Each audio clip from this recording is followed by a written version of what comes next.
Can you tell how like slanted you are right now? I don't know why I like filming outside. Well, no, I do know, because my house is super dark. It's like a dungeon in there. Today's topic of discussion, pigs and dogs. Can you have both? Obviously, the clear answer, considering how many pigs and dogs I have, is yes.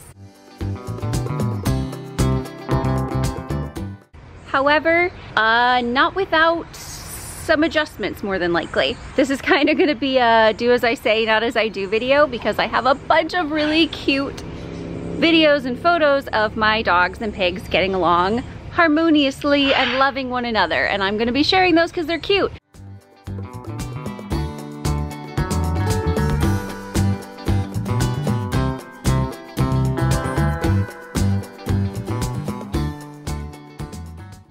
However, I'm making this video mostly because of videos and photos like those. I think everybody has seen those adorable videos on Facebook or whatever of like pigs and dogs being best friends, cuddling, playing, all of that. And it makes it look like it's a totally legitimate, safe option. It's not. That is the easiest answer. When in doubt, it is not safe. Just go ahead and assume that. Basically, you're dealing with a prey animal, the pig, and a predatory animal, the dog.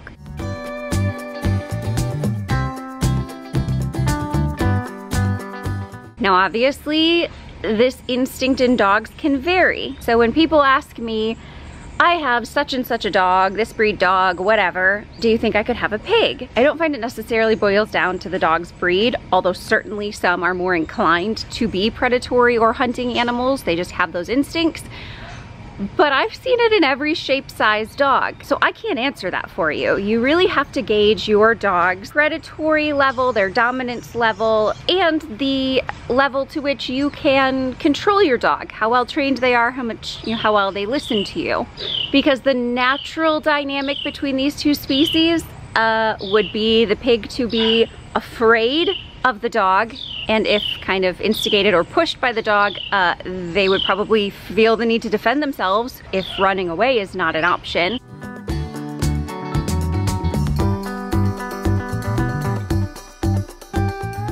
And the dog's natural instinct would be to hunt the pig. So we're really kind of trying to defy the laws of nature here by keeping them together, but it can be done.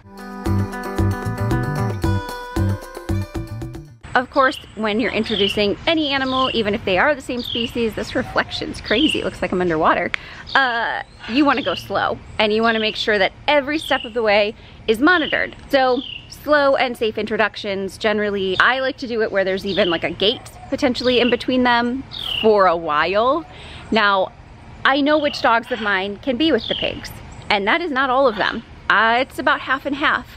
I have some that can be with some pigs and not others. Basically, like Dude, for instance, he can be with adult pigs all day long, but you put him with like a tiny squeaky piglet, I do not trust him. Claire, Pip, Rory, Aloon, the two Chihuahua mamas, they've all been great. Not necessarily true of all of them, but personally in my experience, smaller dogs are far less likely to try and be dominating or hurt a pig. I think more often than not they're kind of scared because the pigs tend to be larger than them. So yes, my small dogs I do trust with my pigs. Now the bigger dogs, I just don't. I've not had incidents, but better safe than sorry. And I think that's probably going to be the best rule of thumb for anybody with a larger dog. They can certainly have a happy relationship, a safe relationship, but I would never ever advise that you leave them unsupervised together.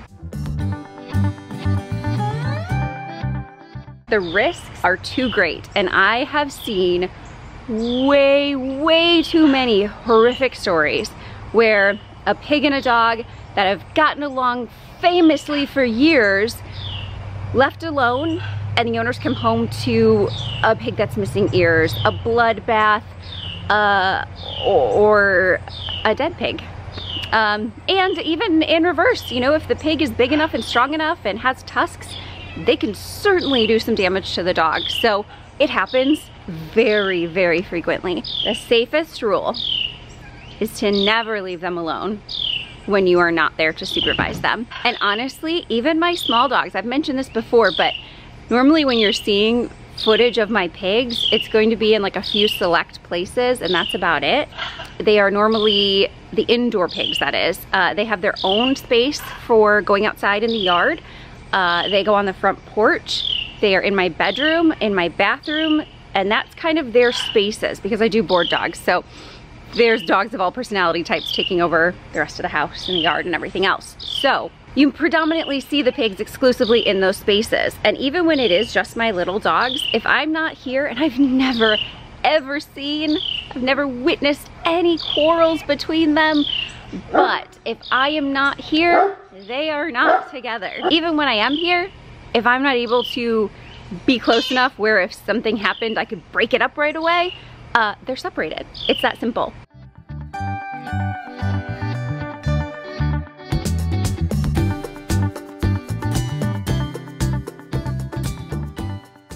Now for me, it's easy because of the way my house is set up and all the space I have and the yards and everything else, it's no big deal. But it's something that you may need to consider.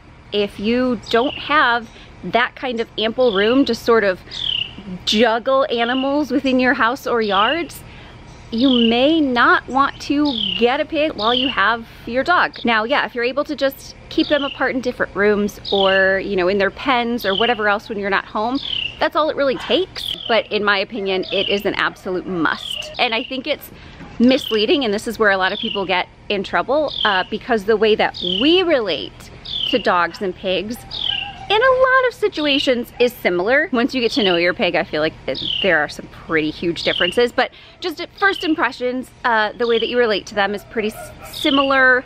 Their needs, their training, and everything like that is fairly similar. And so people kind of get lulled into this sense that they are essentially compatible and the same animal. What they don't recognize is that apart from just, yeah, the prey-predator instincts, basic biology, they speak completely different languages. So, for instance, like the body language that a dog would interpret as aggressive, pigs might think is just fun and playful, and vice versa, probably more often than not actually. Switch that around. What dogs would see as just fun and playful, a pig is 9 times out of 10 going to interpret as aggressive and scary, and they're either going to run, which once a pig starts running, dogs tend to kind of get anxious, like riled up and excited, and far more likely to end up attacking the pig, especially because, yeah, they're making those pig noises which sound a lot like squeaky toys, or they're gonna turn around and attack the dog defensively. Just the way that they communicate, the signals they give amongst their own kind do not translate well from one to the other. So you kind of have to be there to play referee and interpret, basically.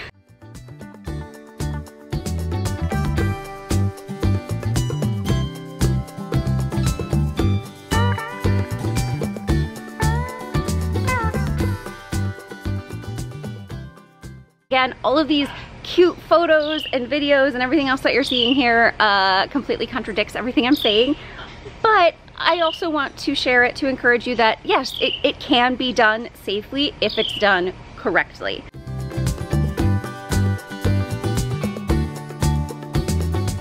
And if it's not, odds are very good that at some point in time, you're gonna have a problem. And pigs are so smart and their memories are so long. If that dog attacks the pig once, the pig is not gonna forget. You're basically, you're kind of screwed. Honestly, restoring that relationship is gonna be next to impossible. Yes, you can own them, and yes, you can have these cute moments. Judge your individual dog's personality and never be lulled into a false sense of security where you leave them unattended.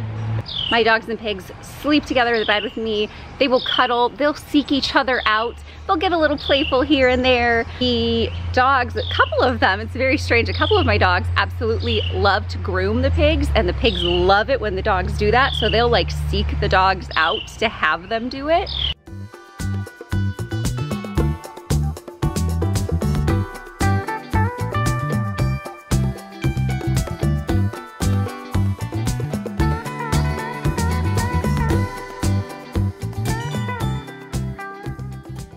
So they have a really wonderful relationship.